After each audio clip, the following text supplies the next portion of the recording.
Des épées célestes. Pour agrémenter ce rendez-vous, je suis venu avec des amis, avec des copains.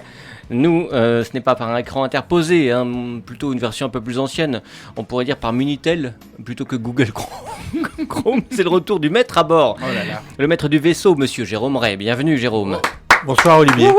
Bonsoir. Il est à nos côtés, encyclopédie vivante du rock and folk, qui a toujours sa place à la radio. C'est le Michel Drucker de Nashville. Le diable de Tasmanie se cache parfois dans ce trublion. Le suivant, à ma droite, le comédien un jour, comédien toujours. Son plus beau rôle, c'est celui de chroniqueur le plus titré de Campus Angers. Ça n'a pas de sens, mais je trouvais ça un petit peu classe pour toi, mon Pascalou. J'ai rien compris, mais c'est Pascal vachement Boncier, bienvenue. bien. Et surtout que je suis arrivé sans chronique. Oui, Bah c'est voilà, pas grave. chroniqueur sans chronique. C'est encore plus burlesque. Mais c'est parce que j'ai lu, voilà, à la place. Le prix des apparences. Et je vais vous en parler. La réalisation est Sans assurée rien dévoiler. par l'artiste multicarte, échappé des griffes de la SNCF. Ouh, Emma Schaff. Bonjour Emma. Bonjour tout le monde. Voilà, bienvenue. Et puis bienvenue à toutes et à tous dans cette émission. C'est la 10e saison de l'Afterwork et le bonheur intact de vous retrouver depuis 287 épisodes. Oh, 287. Ah, C'est beau. Sur Radio Campus Angers. T'en as loupé. 103 FM, Internet, podcast, radiocampusangers.com. Bien, on va donc parler littérature. Peut-être faut-il commencer par un lexique pour cette émission. Axel, qu'est-ce que l'on est susceptible de ne pas connaître comme terme ? Peut-être des anglicismes, des abréviations.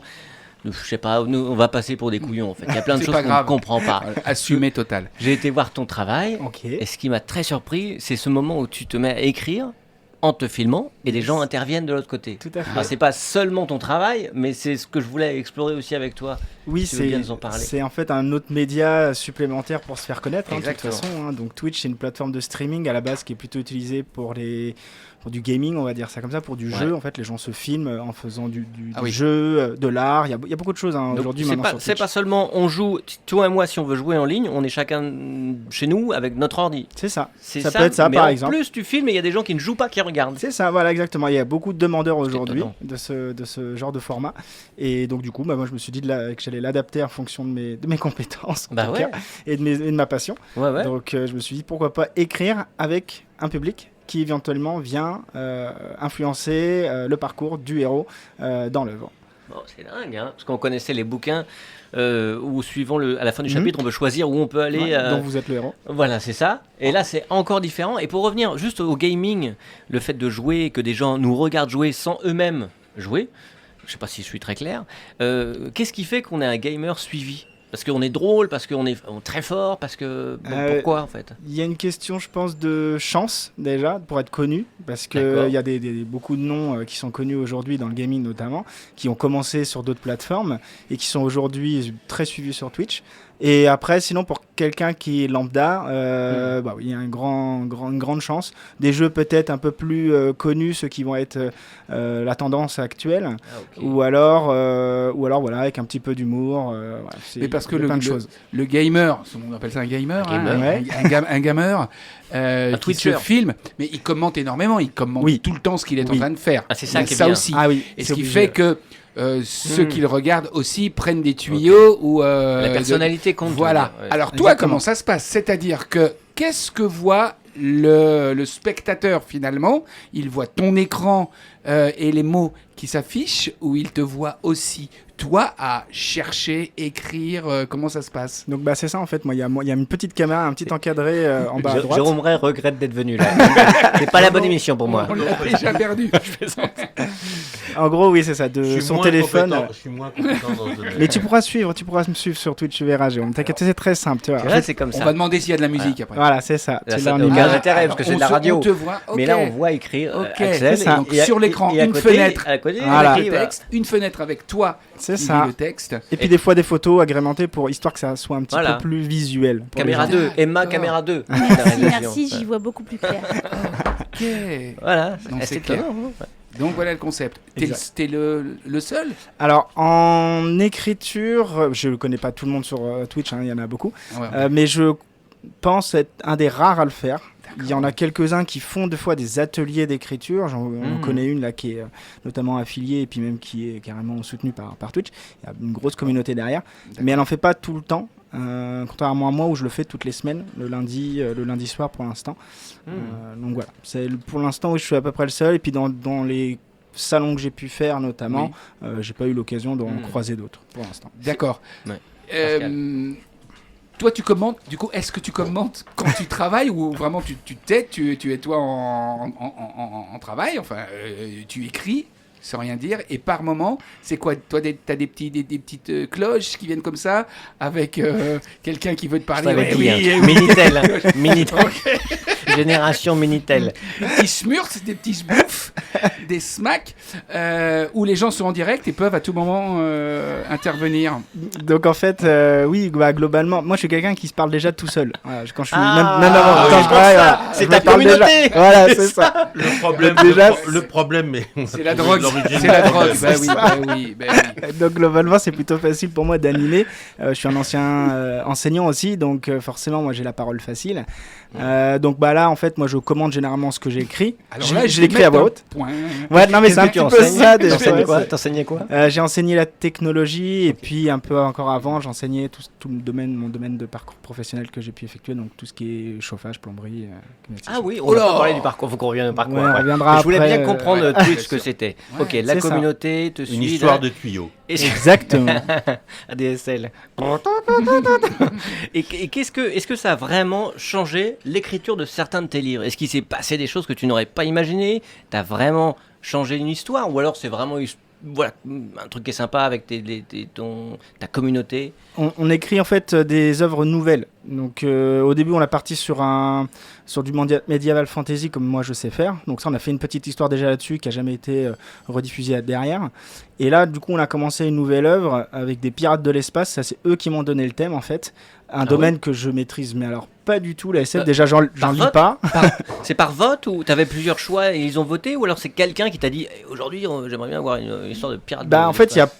plusieurs la communauté en fait propose des choses et du coup après il y a un vote qui est fait avec Instagram notamment où on fait des sondages et du coup c'est tombé là-dessus. Instagram c'est pas comme Twitch, hein, c'est encore autre chose, Jérôme. C'est un autre réseau social. Mais là tu parles de communauté, il y a combien de membres? Ouais.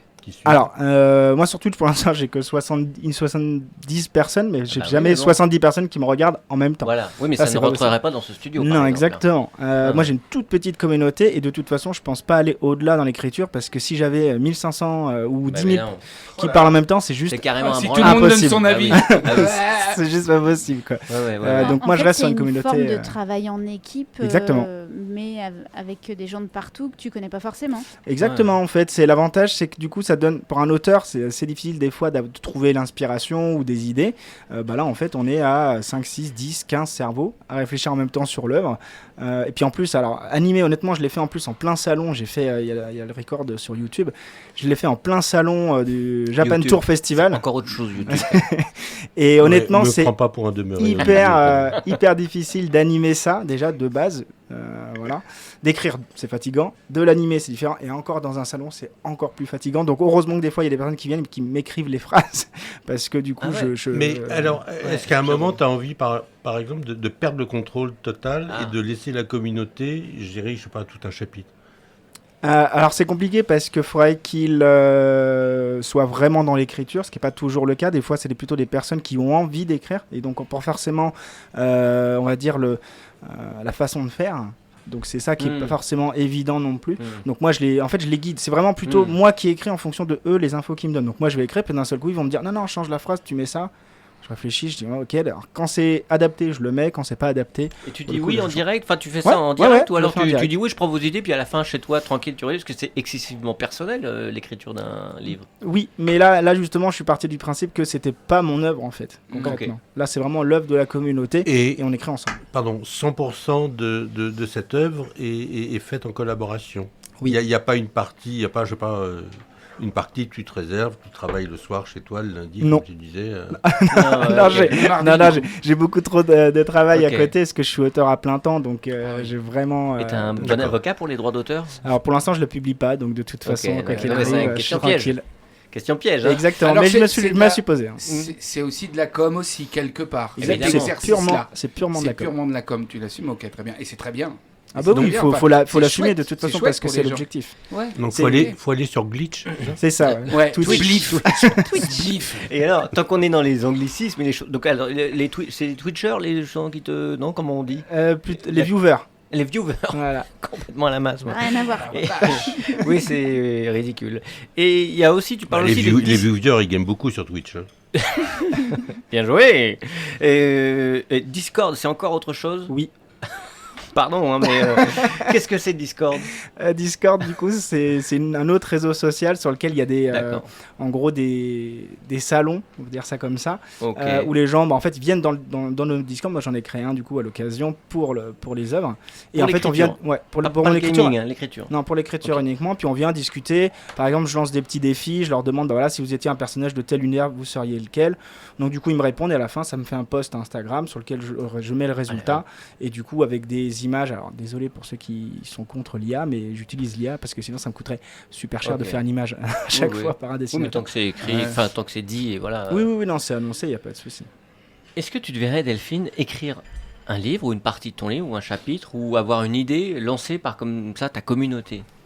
Bah, je trouve que l'exercice est super intéressant et je te tire mon chapeau parce que franchement, je trouve que c'est pas simple de partir d'une idée déjà. Alors, j'ai déjà eu des commandes de la part d'éditeurs, Ouais. donc travailler sur un sujet qui m'était entre guillemets imposé, enfin proposé plus exactement, Bah oui, j'ai déjà ouais, fait. On était Voilà. venu nous parler de ça. Tout à fait. Mais par contre, arriver à suivre en même temps différentes idées, je trouve que vraiment c'est pas simple. C'est pas simple et encore une fois, bravo parce que je sais pas si je serai en mesure en effet d'associer toutes les idées qui peuvent être proposées tout en prenant garde de ne froisser personne parce que j'imagine qu'il faut aussi Ouais, c'est faire ça attention à ce ça. qui paraît difficile. Bah ouais. Carrément. Donc voilà, non, par contre, c'est encore une fois, je trouve que c'est un exercice de pratique d'écriture super riche. Ouais, ouais. Moi, je ne sais pas si je pourrais me créer un compte Twitch. Alors, c'est ça le problème. Dernière question, en tout cas, parce qu'on va se quitter. Non. La communauté a dit mettez-les dehors. Alors, Est-ce- pardon. Mais est-ce qu'il y a... Parce que je suppose que parfois c'est pour faire avancer l'action, ou c'est un événement, ou c'est quelque chose qui va... Donc est-ce qu'il y a vraiment débat? C'est-à-dire que est-ce qu'il y a confrontation? Est-ce que des fois ça peut durer assez longtemps sur argument, contre-argument, sur ce qui va arriver au héros par exemple? En fait, c'est comme moi je suis le guide, il y a un moment où je leur explique, je leur dis je suis désolé mais là on est obligé de faire comme ça, on est obligé d'avoir un élément déclencheur parce que c'est moi qui connais un petit peu mieux le fonctionnement on va dire d'un manuscrit, je sais à quel moment il faut qu'il y ait une action, qu'il faut qu'il y ait un bouleversement. Donc c'est moi qui leur impose, des fois je dis bah voilà, là on est obligé de mettre un bouleversement, donc là il faut que vous me trouviez une idée d'un bouleversement. Qu'est-ce qui carrément. pourrait arriver au personnage à ce moment-là? Quand vraiment il n'y a pas d'idées qui viennent, je propose des choses, je leur dis est-ce que vous pensez ça? Alors des fois ils me disent bah non ça va pas et tout ça. Et puis des fois ils me proposent d'autres choses, ou moi je leur propose des idées qui leur vont très très bien en fait. Et les bonnes. Ouais, Pascal 70 c'est déjà pas mal, Mhm. mais est-ce que tu les connais bien? Est-ce que... Une partie oui. D'accord, ok. Les plus fidèles je les connais. Ouais. Ok. Et est-ce que quand ils te proposent des choses, ça correspond aussi et Nous aussi, on peut faire des communautés avec des ex. Mais hein. non, mais Ouais, voilà. bah, Non, mais dire, tu vois, est-ce que le héros, bah là, on dirait qu'il rencontre une belle blonde. Non, Sylvain, ta gueule. Arrête. À l'autre, il se fait éclater la tronche. Mais non, Mais alors, est-ce que- j'ai besoin qu'il dure dans le J'essaye temps. moi de mettre toutes, même des fois les idées, surtout la première heure, c'était très comique. La moindre bêtise, surtout que les fidèles, Ils y vont. ils y vont. Ouais. Et puis avec les jeux de mots, tout ce qui va. Il y a vraiment que sur la première heure, il y a que des jeux de mots partout. On est parti. Enfin voilà, sur un Ok. dragon schizophrène. Enfin voilà, bref. Mais il n'y a pas de, Jérôme il y a pas de dérapage de propos qui pourraient être mal interprétés, scabreux, etc. Tu es obligé de modérer un peu. Ouais. Il y a de la modération, Vraiment, forcément, pas pareil, surtout de sur des modération. nouveaux qui arrivent éventuellement. Mais c'est très rare parce qu'en fait, j'ai une communauté qui est plutôt bienveillante. Donc, et puis j'ai des modos qui sont exceptionnels. Donc dès qu'il y a un petit dérapage, pouf, voilà, ça disparaît assez Ah ouais, vite. Pouvoir des magique. modération. Génial. Et ils sont toujours, enfin c'est souvent les mêmes qui ont des bonnes idées ou des bonnes formules, les 2-3 Oui. qui pourraient eux-mêmes écrire Des d'ailleurs noms, ou qui des écrivent noms. peut-être. Ouais. Des noms, des numéros. Bah en fait c'est souvent soit des personnes qui veulent écrire ou qui savent écrire, voilà. Il y a des professeurs de français notamment dans le chat, et puis des personnes qui en effet écrivent déjà. Des frustrés. Non, pas du tout. Je non, plaisante. non. Mais oui, donc bah, forcément ils ont l'habitude, en fait. Mm. Puis ils lisent beaucoup, il y en a qui c'est des très grands lecteurs. Et comment va s'appeler ce livre? Celui qui est en Pour l'instant c'est Pirate Wars, mais c'est simplement par défaut, c'est parce qu'il faut D'accord. trouver une œuvre, mais on verra. En fait le titre ça se trouve surtout à la fin, enfin pour moi en Ouais, tout ouais. cas, souvent ça se trouve à la fin. Parce que c'est un résumé. Pirate World. Pirate Wars. Wars. Ouais, La guerre un- des pirates. Ouais, Les c'est guerres un des peu pirates. ça, mais ce sera pas à mon avis le titre définitif. D'accord, mais je alors, hop, j'écrivais ça pour être bon élève, moi. Eh ben dis donc, on en a appris des choses. Hein. C'était bien alors une là- bonne entrée en matière en tout cas, pour comprendre comment Mais tu fonctionnes. c'est ouvert, c'est-à-dire que tout le monde, c'est-à-dire Oui, les gens qui ouvert. vont écouter cette émission peuvent éventuellement prendre contact avec Tout toi à- et dire tout bah, à moi fait. je serais intéressé pour tenter l'expérience, Ouais. parce que ça se tente comme Non, je expérience. te recommande pas, Pascal. D'accord, pas moi. Tu vas t'énerver, Non, toi. ok. Ouais, faut Je ne pourrais rien modérer, amener lui, du hein. tout. C'est ça. Modo. Tu vas sur Twitch, Axel Douglas sur Twitch. C'est ça, Axel Douglas. tout simplement. D-U-G-L-A-2-S. C'est ça. Si on parlait un peu plomberie, un petit peu quand même. Ouais. Non mais raconte un peu ton parcours, je suis curieux de ça. Alors comment dire, au collège j'étais très mauvais en français, j'avais moins 25 en dictée, j'ai appris bien plus tard que j'étais dysorthographique. Ah bah oui, Voilà, forcément. donc forcément ça n'aide pas du tout. Évidemment. Du coup je suis plutôt parti vers une voie professionnelle, donc un BEP en plomberie, suivi d'un bac, suivi d'un BTS et d'une licence. Donc j'ai fait 7 ans dans la plomberie, 3 ans en alternance. Et du coup, je me suis rendu compte que finalement, bon, c'était très bien, j'aimais bien ce métier, mais en fait, je voulais pas en faire mon métier. Ok. Donc, je suis parti dans la formation pour adultes Ok. pendant 3 ans, et ensuite, je suis parti plutôt dans l'enseignement collège. Voilà. Ok. Et rapidement, tu as trouvé ta voie dans l'écriture, tu as décidé. L'écriture, ça a toujours été en fait pendant mes études, notamment au lycée, j'écrivais beaucoup. Et en fait, j'ai retranscrit les épées célestes. En fait, c'est un peu une retranscription de ma vie lycéenne dans une œuvre fantastique. Ok, super. Voilà. Ouais, tu vas nous raconter ça tout à l'heure. Ouais, mais c'est super. Tu écris avec une mine de plomb. Ça ne se soude plus le plomb.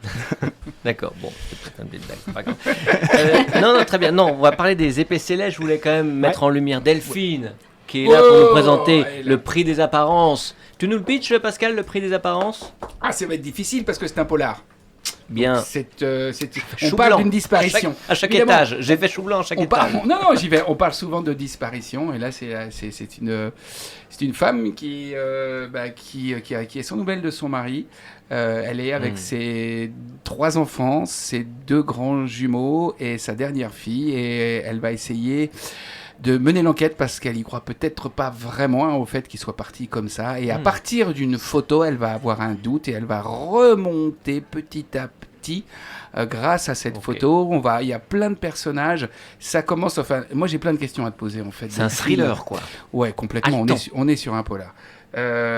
C'est très cinématographique. Est-ce que c'est notre façon de décrire maintenant ? Est-ce qu'on est moins dans la littérature pure avec beaucoup de descriptions ? Et pourtant, tu donnes des descriptions quasiment à toutes les pages, à tout ce qui se passe, mais c'est assez rapide dans la description, on est tout de suite dans le vif du sujet, et encore une fois, on a facilement et rapidement les images qui viennent de l'histoire, et ça, j'aimerais bien savoir si tu écris en pensant aussi éventuellement à des images, mais surtout, la construction et la progression, et ça monte en puissance Faudra se taire à un moment si tu veux d'une qu'elle te façon réponde.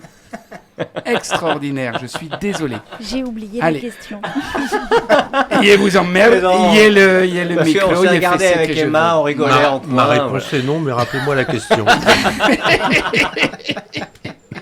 Ah si, je me souviens, Pascal, je me souviens de ta Pardon, question. J'ai voulu Non. faire le pitch, mais j'ai. Bien, C'est très bien. le Non, non, pitch est validé. tout à fait, tout à fait. Donc pour répondre à ta question, Ces questions. on va repartir sur la première, à savoir est-ce que j'ai des images dans la tête. En effet, est-ce qu'il y a un côté peut-être un petit peu plus scénaristique ? Oui, sans doute, parce que depuis maintenant 2-3 ans, je me forme au scénario. J'ai développé aussi cette autre activité-là. D'ailleurs, je travaille maintenant en collaboration avec un auteur scénariste sur différents projets. On a vendu des options avec des producteurs. Donc, il y a aussi cette partie-là qui, sans doute, aujourd'hui, influence ma façon d'écrire, même si c'était quelque chose qu'on m'avait déjà retourné, de dire, mais en fait, tes livres, on a l'impression de voir un scénario de film, enfin, on a l'impression de voir des scènes de film. Donc, sans doute, oui, beaucoup. Et puis, j'avais vraiment envie d'apporter un regard très réaliste, très, très fort aussi chez Julie, le personnage principal.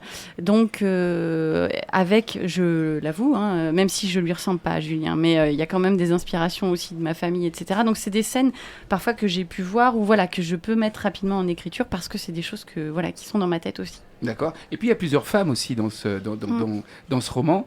Et est-ce qu'il y a un peu de Delphine dans chaque femme ou ce serait éventuellement plutôt Julie, le personnage principal auquel tu t'es peut-être identifié ? J'ai fait court. Attends, je vais calculer la prochaine fois. Attends, je vais mettre un timer. Ta question, Pascal. Moi, j'ai adoré ta question. Je pourrais y répondre, mais j'ai pas écrit le livre. Non, mais on peut plus avoir l'œil qui frise tranquillement maintenant. Il y a un peu de Delphine dans chaque personnage et il y a un peu d'autres personnages de mon entourage dans ces femmes aussi. Des noms. Non, je garderai leur anonymat. La science-fiction, le fantasy, c'est encore un univers je sais pas, éloigné vraiment de ton travail. C'est quelque chose que vous connaissiez, vous, pour avoir fait des salons ensemble. Tout à fait. C'est ça. Et vous connaissez les œuvres de chacun. En tout cas, vous avez partagé des choses. Alors, moi, la science-fiction et la fantasy, effectivement, c'est un univers que je ne connais pas beaucoup et sur lequel je n'irai pas forcément. Je laisse aux artistes de ce domaine-là vraiment la plume. Je suis sur la littérature générale et sur du polar, avec quand même souvent en toile de fond toujours des histoires de femmes, de famille. Ça, c'est un peu ma marque de fabrique aujourd'hui. Donc, est-ce que j'irai un jour ? Je sais pas. En plus, on parlait tout à l'heure de niche. On parlait tout à l'heure aussi de façon de se faire connaître. C'est pareil, ce sont des éléments qu'on a pu voir. Je me suis formée, on nous a fait le retour de dire mais attention, partez pas dans trop de domaines et de genres littéraires différents, parce qu'au final, vous risquez de perdre aussi vos lecteurs. Ils vont vous attendre. Okay. Sans non plus s'enfermer, c'est difficile. C'est difficile, et même je prends moi-même un risque en étant à la fois sur du polar et à la fois sur la littérature blanche, parce que il y a des gens qui vont peut-être avoir accroché avec Le Prix des apparences, et puis mon prochain, c'est pas un polar. Ouais, okay. Donc, on va peut-être dire, ah bah tiens, je vais chercher Delphine Billien, c'est du polar. Donc c'est pour ça que si partir dans de la fantasy ou de la science-fiction, ça risquerait d'être dangereux. J'ai même essayé un feel good. Je l'ai. Il a été publié sous un pseudo. Ça a été un flop complet, parce que forcément, quand on n'a pas de communauté, on peut pas faire de la pub sous son nom. Enfin, ça a été vraiment très compliqué. Donc je pense que celui-là, c'est pareil, je le garderai, parce que si je sors en feel good, les gens me reconnaîtront pas non plus là-dedans. Donc c'est jouer habilement entre ce sur quoi on est à l'aise et ce sur quoi on va nous attendre aussi. Lorsqu'on écrit une fiction, il y a toujours ça m'a toujours interrogé. Est-ce que tu as toute l'histoire dans ta tête avant de te mettre devant ton ordinateur ou ta page blanche, ou est-ce que tu as juste un plan et après c'est au fil des pages et de l'écriture que l'histoire se développe Ou t'es super feignant comme Axel et tu fais appel aux autres. Allez-y les gars, je repasse dans 2 heures. Oh là là. Vous me bâclez le chapitre là. Hop. Alors, je vais parler en mon nom, parce que je sais qu'il y a vraiment des différentes méthodes en fonction des auteurs. Moi, j'ai besoin, avant d'avoir commencé à écrire la première ligne de mon livre, de savoir où je vais. Si j'ai pas Donc, il y a un plan précis. Il y a un plan précis. D'accord. Si je n'ai pas la fin, je ne vais pas le terminer. Parce que je risque en effet de bloquer, de me dire tiens, comment je vais faire, etc. après. Et puis on va le mettre de côté, puis il y a un autre projet qui va arriver. Et donc ça, c'est la meilleure façon pour moi de ne pas aller jusqu'au bout d'un projet. Par contre, systématiquement, même quand j'ai fait le plan, une fois que je vais avoir écrit l'ensemble, je suis obligée de revenir. Parce qu'il va y avoir... pour moi, c'est vraiment un tableau quand on écrit un livre. On a l'idée globale, on va poser son dessin, et puis après on va aller apporter des touches de couleur. On se rend compte qu'il n'y a pas assez d'ombre de ce côté-là, on se rend compte qu'il n'y a pas assez de profondeur de celui-ci. Et je suis systématiquement contrainte de revenir pour réapporter des éléments qui pourraient avoir manqué, même si au départ j'ai fait mon squelette. Intéressant. Hyper intéressant. On continue à échanger sur le travail de Delphine Billien et d'Axel Douglas. 2 salles, 2 ambiances. Vous êtes différents, c'est chouette. C'est vrai, c'est vraiment intéressant. Vous les retrouvez notamment, il faut le dire quand même, dimanche, tous les 2 dimanches, samedi dimanche. Dimanche à Juvardeil, dans le très respecté salon du livre de Juvardeil. Mais avant cela, petite pause musicale. Et qui mieux que Jérôme Ray pour nous parler musique.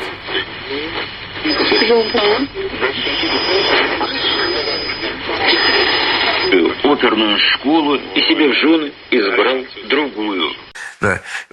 Moi, j'ai vécu avec un transistor avec mon frère, le fameux Bertrand.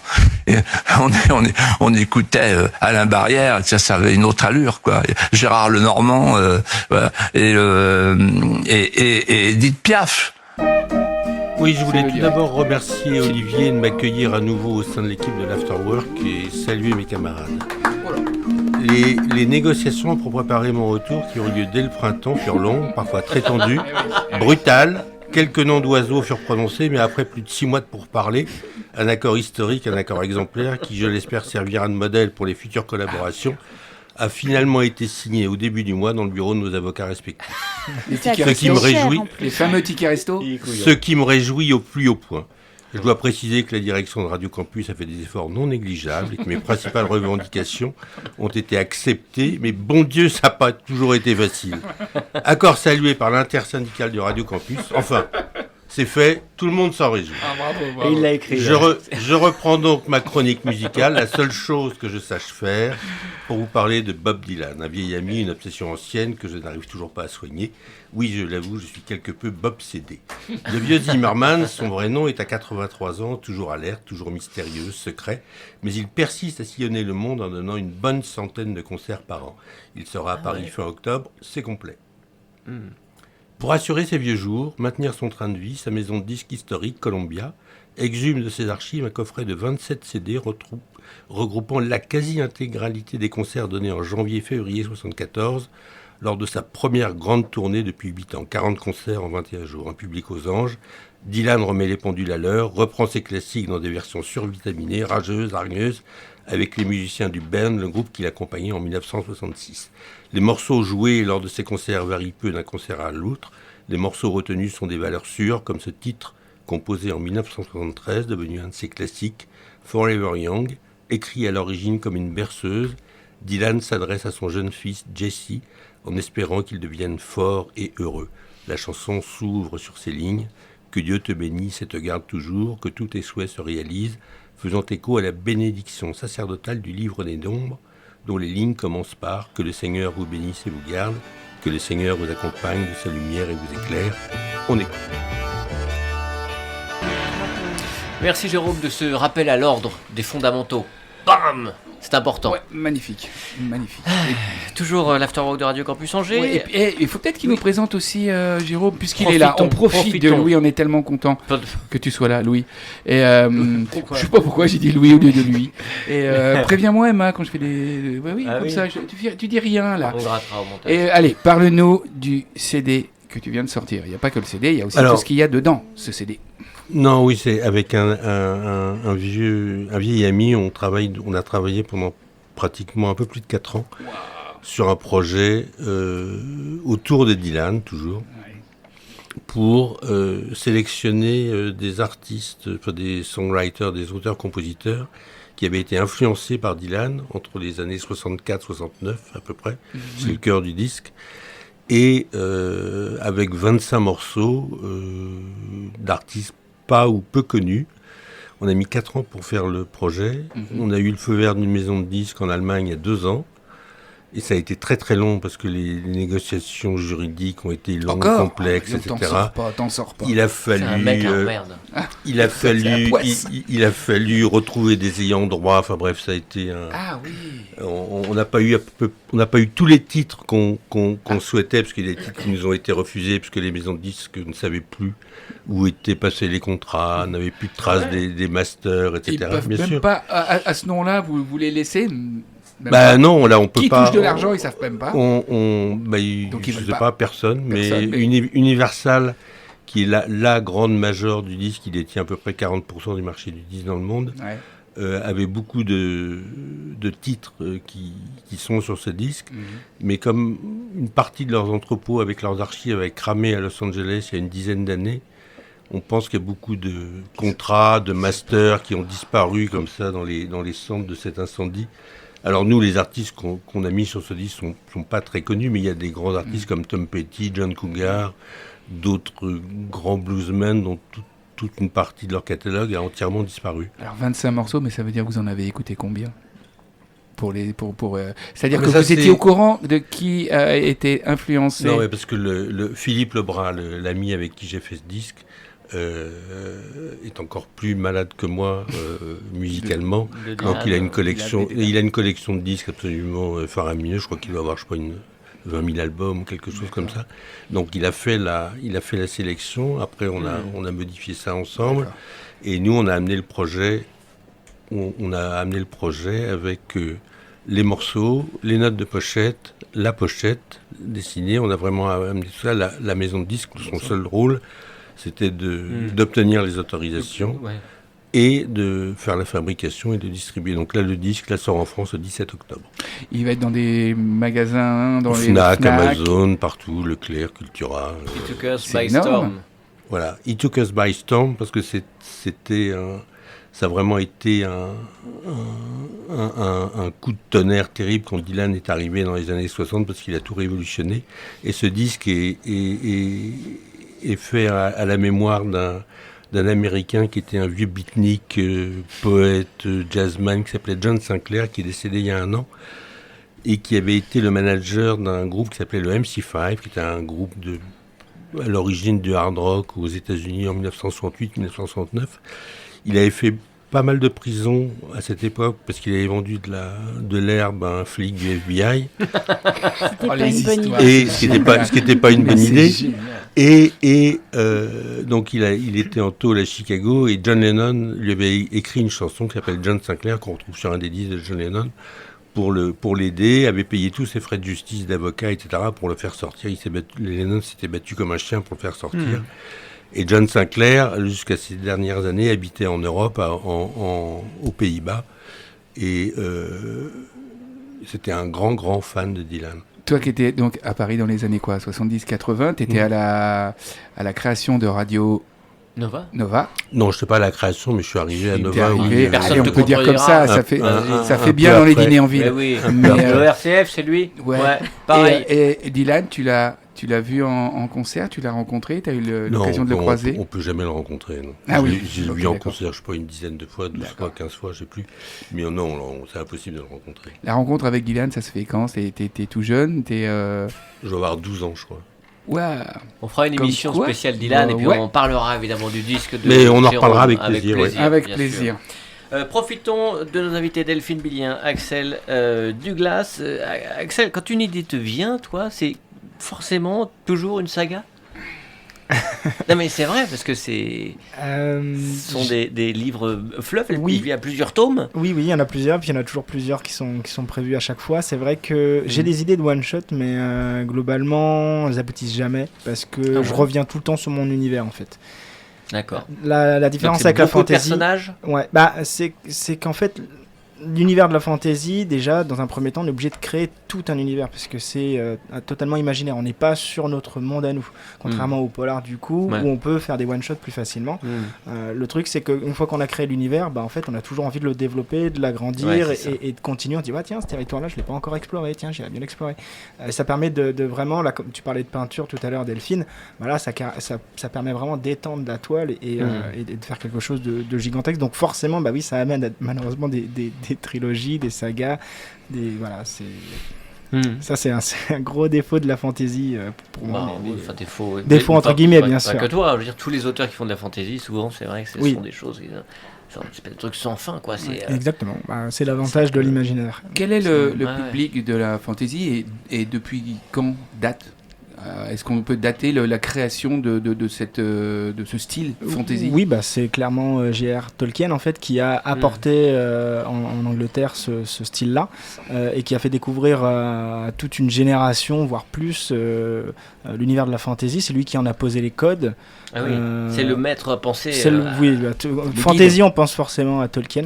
Après, il y en a eu d'autres. Il y a d'autres auteurs, puis aujourd'hui, qui font des œuvres grandioses. Des noms.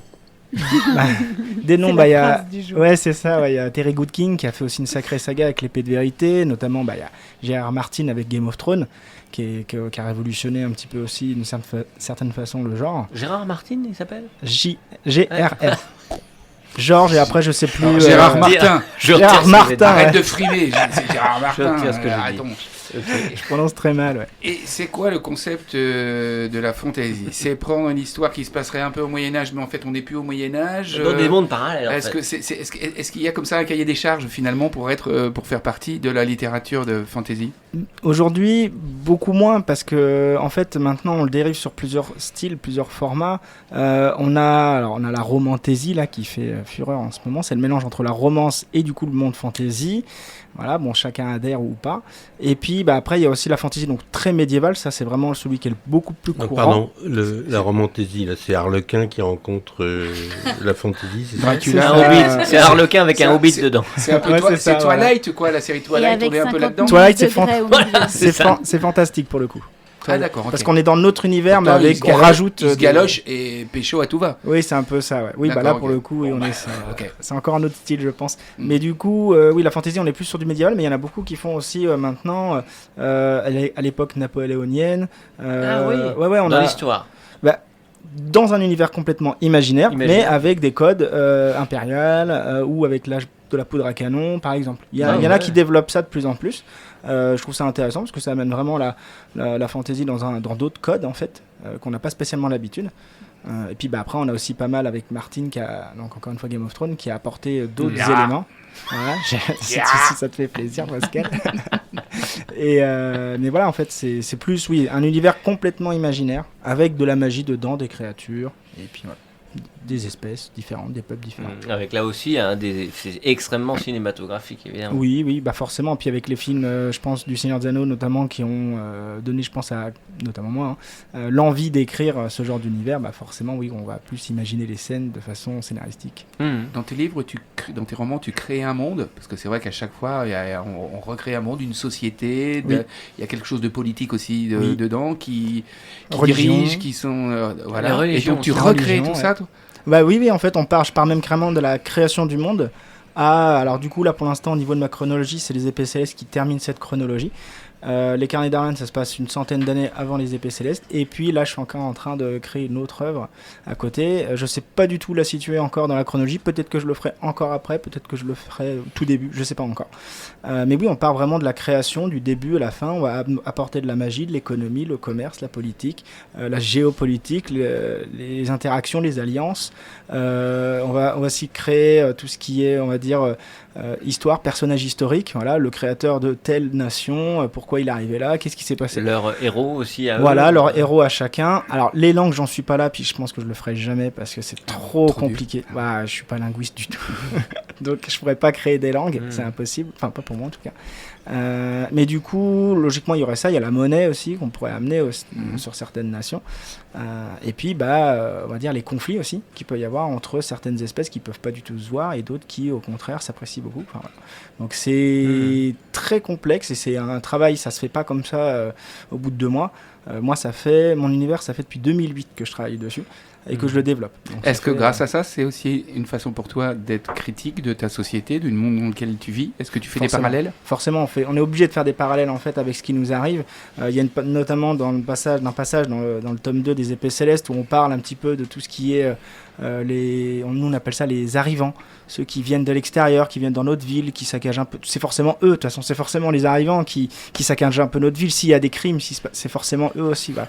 Donc forcément, il y a une critique de notre société parce que on est là pour ça aussi, à mon sens, en tant qu'auteur. C'est de dénoncer un peu les méfaits ou les a priori qu'on pourrait avoir et ouvrir en fait un dialogue et ouvrir l'imagination des personnes, des lecteurs.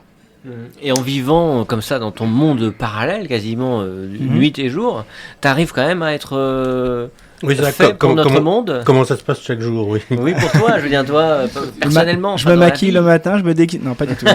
Es-tu complotiste?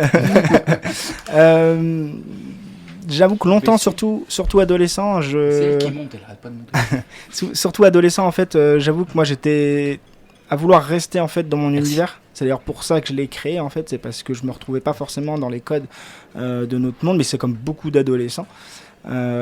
Aujourd'hui, je suis dans mon univers pratiquement tout le temps, surtout la journée. Le soir aussi, avant de me coucher, ça m'arrive de plonger dedans, mais après, globalement, moi j'ai ma vie de famille, j'ai ma vie de Donc tous les jours aussi, quoi. Tu es apte à notre monde. Oui, heureusement. Non, mais parce que tu pourrais vivre complètement dans un... Non, après, j'aime bien m'y plonger. J'aime bien me plonger notamment avec une asso dans laquelle je suis, c'est Anjou Pop Corner, qui fait tous les salons de France. Donc là, on est vraiment aussi plongé, on va dire, dans les conventions. Paris Manga, Japan Tour, l'Angers Geek Fest. Mais j'aime bien en sortir aussi, parce que sinon, c'est vraiment trop prenant. Et puis, à bout d'un moment... Une parenthèse sur Anjou Pop Corner. Yes, Anjou Pop Corner en fait c'est un collectif de streamers, donc comme moi sur Twitch, qui va... Non, elle a quelque chose à dire. Elle a juste quelque chose à dire. Excuse-moi. Et qui se réunit en fait... Des streamers qui Twitch. C'est exactement ça. On fait des lives dans les salons. En fait, on est présent dans les salons, les grands salons, et on va interviewer des invités. Donc un peu comme là, en fait. On a par exemple une personne qu'on a interviewée, c'est Brigitte Lecordier, une comédienne de doublage assez réputée dans le milieu. Qui double quoi? Sangoku dans DBZ par exemple. C'est très Dragon pop Ball culture. Z. Dragon Ball Z. Ok. C'est qui? Ça te parle? Non. J'ai pas compris. Oui, bah, Pop j'en- culture. On On est très Même pop moi, culture j'ai pour le compris. coup. Ouais. Eh, mais toi, t'es jeune. Beaucoup Ok. de personnes de popularité. d'accord. Ça, c'est un Delphine. jeu popcorn. Delphine. Delphine. Oui, j'avais une petite question. Parce que justement, comme on n'est pas sur les mêmes univers, je me demandais quels sont les pièges, en fait, puisque dans la fantasy, on peut imaginer que tu crées ton univers. Donc, qu'est-ce qui pourrait être un piège et qui pourrait être reproché par tes lecteurs, à l'image par exemple d'un polar, si ça devient carrément à côté, ou si l'enquêteur n'est pas crédible, on va te le remonter. Est-ce que dans la fantasy, il existe aussi des pièges? Alors, il y a des pièges forcément, mais ce que j'adore avec la fantasy, contrairement au contemporain que j'ai déjà essayé d'écrire, ou même juste du fantastique, où on est dans notre univers, c'est qu'on peut pas se planter sur une journée, par exemple. On peut pas dire que là, il faisait moche ce jour-là, dans le contemporain, parce qu'une personne te dira, bah non, c'était le mariage de mon fils, je m'en souviens très bien, il faisait très beau. La fantasy, on fait ce qu'on veut. Voilà. Une personne se met à voler d'un seul coup devant toi, hein, quoi, c'est pas logique. Si, c'est magique, chut. Voilà. C'est un peu la phrase type. Maintenant, forcément, les puristes qui sont très Tolkien vont venir dire non, ce peuple-là, il peut pas réagir comme ça, c'est pas possible, ça marche pas comme ça. Voilà. Donc, clairement, oui, je me confronte dans mon univers à des puristes et c'est le problème de la fantasy. On adhère ou on adhère pas, en fait, à l'univers. Ça va dépendre. Maintenant, pour le rendre crédible, faut s'entourer aussi de ce qu'on a avec les personnages, notamment. Pareil dans les polars, c'est la même chose. Hein. Dans n'importe quelle même œuvre littéraire, il faut s'entourer des personnes. C'est les personnages qui vont créer vraiment l'œuvre et l'univers dans lequel ils se développent. Après, si on veut que, je sais pas moi, les elfes soient violets, on fait ce qu'on veut, quoi. Et toi, Delphine, dans tes romans, notamment La Rose, les enquêtes, Oui. Est-ce que tu as pris des libertés? Alors, comme tu étais très attaché à l'histoire, notamment de l'Anjou, notamment d'Angers, du château, est-ce que tu as parfois, pour servir le roman, pris des libertés? J'essaye de jamais dépasser une limite, à savoir, je me base toujours sur des éléments historiques. Donc je veux raccrocher mon histoire à quelque chose de réel, mais je veux que toute l'intrigue de mes personnages soit totalement fictif. Justement parce que je suis pas historienne, justement parce que l'histoire, alors là vraiment en termes de discipline, amène pas mal parfois de débats ou de controverses. Donc j'ai pas envie de rentrer là-dedans. Donc c'est vrai que je vais m'accorder des libertés par rapport à mes propres personnages. Mais je vais quand même... Mon objectif, parce que on a aussi ça en commun, c'est j'étais enseignante. J'aime apporter aussi des informations sur l'histoire, sur des éléments, des informations tout simplement. Donc je vais essayer de pouvoir, on va dire, trouver le juste milieu, mais jamais franchir cette limite qui ferait que, on dirait, non, mais là c'est pas possible du tout, quoi. Non, là ça n'a pas existé. Il faut qu'on parle aussi de l'endroit où on peut trouver vos livres, parce qu'il y a de l'édition, de l'auto-édition, des éditeurs, enfin il y a un petit peu de tout. À quel moment on peut centraliser et trouver vos œuvres respectives? Delphine? Oui, alors le dernier, donc Le Prix des Apparences, est sorti sur Amazon le 4 septembre, donc c'est de l'auto-édition, mais il est également disponible auprès de différentes librairies angevines comme Richer, Hyper U, Mur-et-Rigné, Leclerc Camus, Cultura Atoll. J'ai aussi au Bonheur des mots qui a accepté de recevoir mes manuscrits, et puis Auchan à Avrier. Donc je les remercie encore infiniment pour leur soutien parce que c'est très important. Nous, on a excellente permets intrigue, thriller court mais efficace à découvrir. Enfin, il y a des choses de dingue, il y a une intrigue rythmée sur Amazon. Et je vais faire l'article puisque je devais faire une chronique, puisque tous les jeudis je fais une chronique. J'ai pas eu le temps de faire la chronique, tout simplement c'est parce qu'en fait j'ai commencé à ouvrir le bouquin de Delphine hier et je l'ai fini dans l'après-midi. Et ça c'est un bon argumentaire. Et ça c'est un bon argumentaire. C'est-à-dire que j'étais tenu vraiment de bout en bout sur cette histoire. Il est vraiment mort?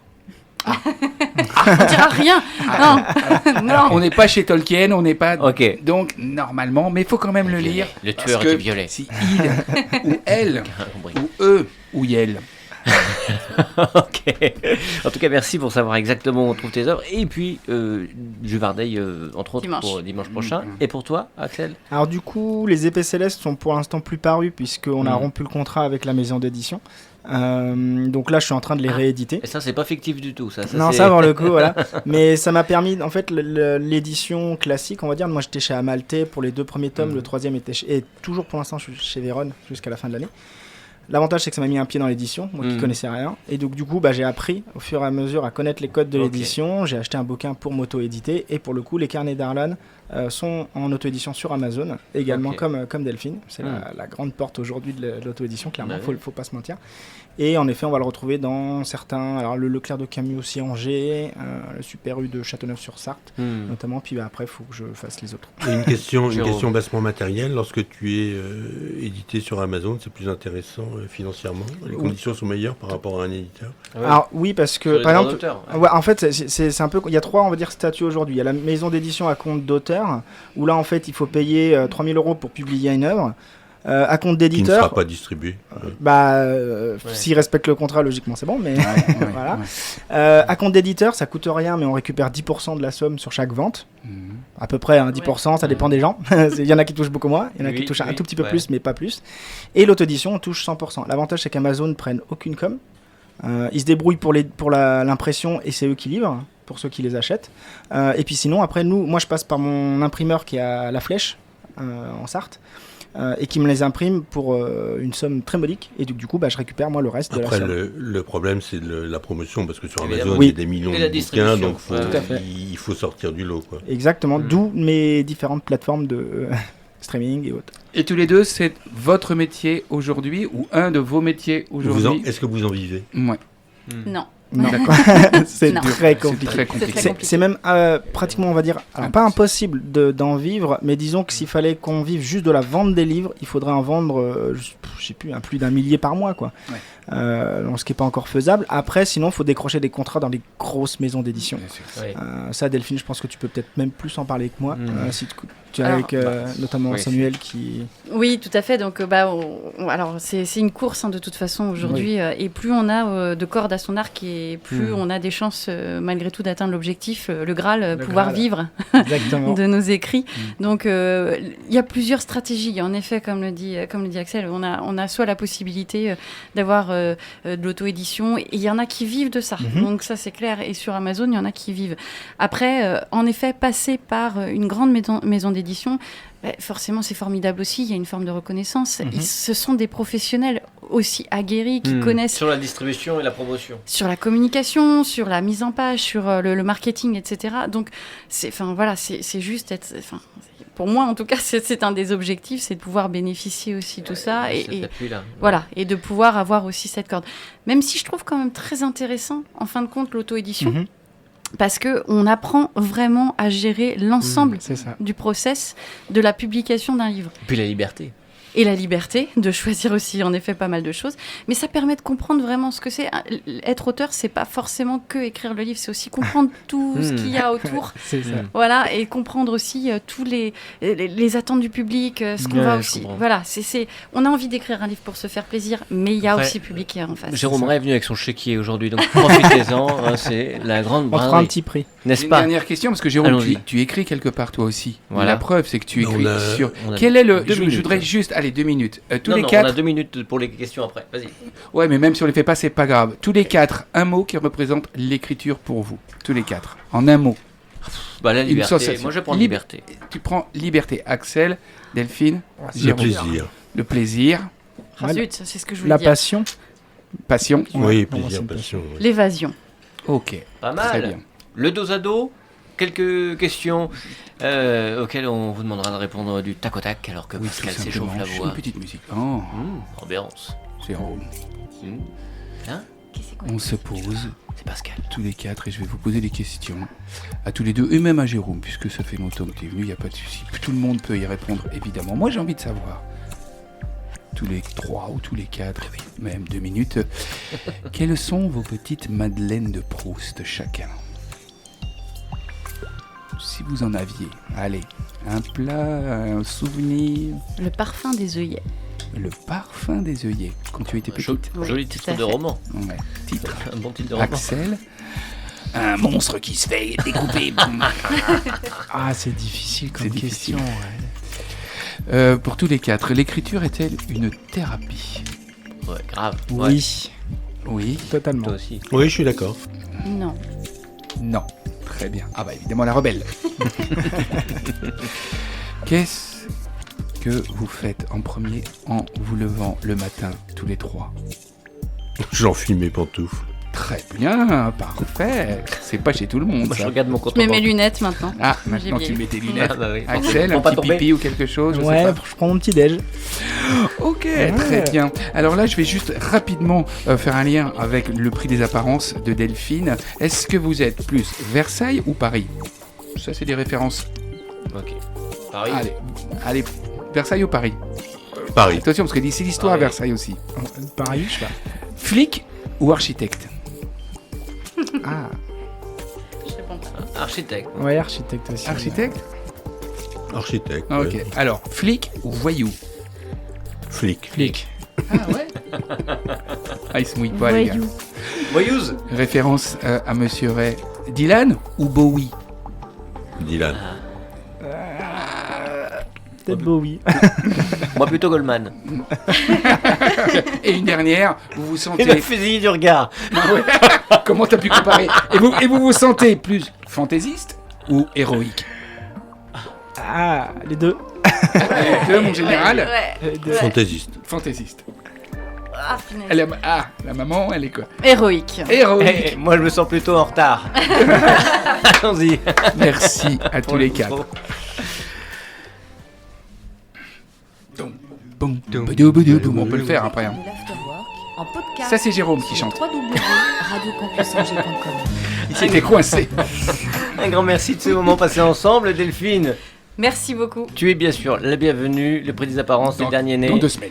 Et vous pourrez aller taper la bise Juvardeil à Delphine dimanche. Vous remettrez les mots dans l'ordre et vous aurez l'information. Et puis merci pour ta première visite, Axel. Merci à vous en tout cas de m'avoir accueilli. Ouais, de nous avoir parlé en toute sincérité et intimité de ton travail. Et c'était vachement intéressant. Merci beaucoup. Jérôme, Bonsoir. on se voit dans 5 ans. On reparlera bientôt de cette œuvre aussi, ce disque hommage à Dylan. Pascal, qu'est-ce qui se passe à la comédie? Rien du tout ce week-end. Non, Non, on va jouer à Dax. On va jouer à Dax. Ah, super. Eh Oh, j'ai oui. adoré Dax. Ben oui.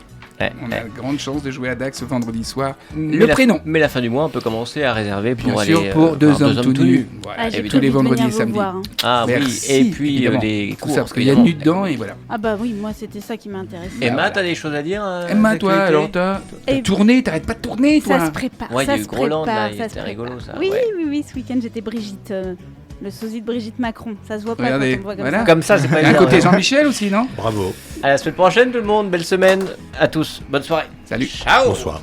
Bonsoir. Hop là. L'Afterwork sur Radio Campus Angers. 103 FM, Internet, podcast, radiocampusangers.com.